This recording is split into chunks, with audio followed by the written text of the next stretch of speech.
আসসালামু আলাইকুম সবাইকে, কেমন আছেন সবাই? আশা করি সবাই অনেক ভালো আছে।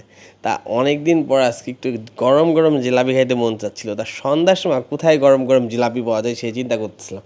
হঠাৎ করে মনে পড়লো আমাদের নড়াইলের চিত্রা ব্রিজের নিচে সীমাখালির ওই সাইডটায় গরম, গরম জিলাপি বিক্রি করে বিকালের পর থেকে। ওখানে গেলে এখন গরম, গরম রাত প্রায় 10টা-11টা পর্যন্ত জিলাপি পাওয়া যায়। তো ওইখানে গেলে গরম, গরম জিলাপি পাওয়া যাবে। যেই কথা সেই কাজ, এখানে চলে আসলাম। এসে দেখি যে একদম গরম, গরম জিলাপি বানাচ্ছে আমাদের সামনেই। একদম দেখতে পাচ্ছেন যে চোখের সামনে টাটকা একদম জিলাপি বানাচ্ছে। তো কি আর করা, এইখানে আসলে আপনারা এরকম গরম গরম জিলাপি খাইতে পারবেন। যাদের যাদের জিলাপি খাইতে মন চাবে চলে আসবেন চিত্রা ব্রিজের নিচে।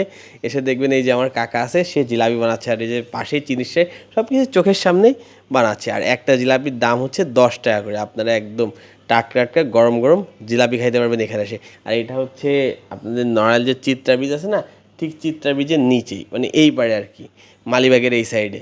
এক পিস 10 টাকা। তা আমার অনেকের কাছে আবার ঠান্ডা জিলাপি ভালো লাগে, কিন্তু আমার কাছে একটু গরম গরমই বেশি ভালো লাগে। গরম গরম না হলে আমার কাছে ভালো লাগে না। এই যে চিত্রা বীজ দেখছেন, এর নিচে ছোটো ছোটো একটা ছোটো ফুডকার্টের মতো, এখানে গরিবের ফুডকার্ট, এখানে মোটামুটি সব কিছুই পাওয়া যায়, যে লেবুর শরবত টরবত দিয়ে অনেক কিছুই পাওয়া যায়।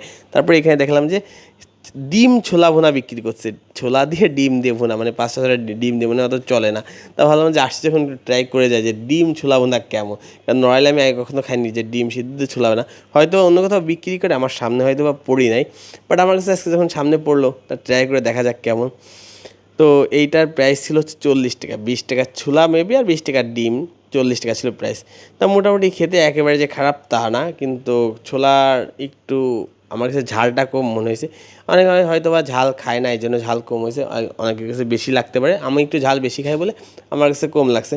তো এবারে সব কিছু মিলে খাবারটাও মজা ছিল। আপনারা যদি এরকম ফাস্টফুড টাস্টফুড খাইতে চান, এরকম ব্রিজের নিচে আসতে পারেন। এখানে বিভিন্ন দোকান আছে, বিভিন্ন কিছু, অনেক কিছু পাওয়া যায়। ধন্যবাদ সবাইকে, আল্লাহ হাফেজ।